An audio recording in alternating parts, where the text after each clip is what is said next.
ইউরোপের সবচেয়ে সহজ অভিবাসন নীতি অবলম্বন করা দেশ পর্তুগাল যেন হঠাৎই বদলে গেল। সবচেয়ে কঠোর অভিবাসন নীতি প্রয়োগের পথে হাঁটতে যাচ্ছে দেশটি। এর প্রভাবে নানান প্রতিকূল পরিস্থিতিতে পড়েছেন দেশটিতে অবস্থান করা বিভিন্ন দেশের অভিবাসীরা। এবার নিজেদের অধিকার রক্ষার দাবি নিয়ে পূর্ব ঘোষণা দিয়ে জাতীয় সংসদ ভবনের সামনে বিক্ষোভ করেন হাজার হাজার অভিবাসী। পর্তুগালের অভিবাসী বান্ধব সংগঠন সলিডারিটি ইমিগ্রান্টসের ডাকে সাড়া দিয়ে বিক্ষোভে অংশ নেন অভিবাসীরা। বিক্ষোভকারীদের হাতে ছিল স্থানীয় ভাষায় লেখা প্লেকার্ড, ব্যানার। এই বিক্ষোভকে সমর্থন দিয়েছে দেশটির সবকটি অভিবাসী বান্ধব সংগঠন ও রাজনৈতিক দল। সমর্থন জানিয়ে অভিবাসীদের সঙ্গে অংশ নেন স্থানীয়রাও।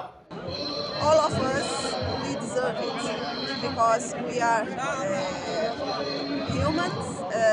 We work every day in hard things, and without justice.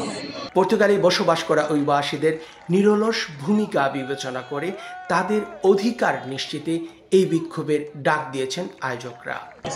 ইনফরমেশনের জন্য রেসিডেন্ট কার্ড পাচ্ছে না, যদিও পর্তুগালে আইন রয়েছে, সেই আইনের মাধ্যমে আইমা চাইলে তাদেরকে রেসিডেন্ট কার্ড দিতে পারে। তো পলিটিক্যাল সিদ্ধান্তের কারণে সরকার সেটা করছে না। এর বিরুদ্ধে আমরা সলিডারিটি ইমিগ্রেন্ট এখানে সংসদের সামনে হাজির হয়েছি।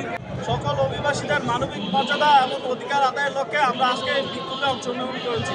কর্মক্ষেত্রে কর্মী হিসেবে অথবা ব্যবসায়ী হয়ে নতুন কর্মসংস্থান সৃষ্টিতে উন্নত বিশ্বের প্রতিটি দেশে অভিবাসীদের ভূমিকা অনস্বীকার্য। তাই অভিবাসীদের দাবি পূরণে দ্রুত যথাযথ ব্যবস্থা নেবে দেশটির সরকার, এমনটাই প্রত্যাশা বিক্ষোভকারীদের।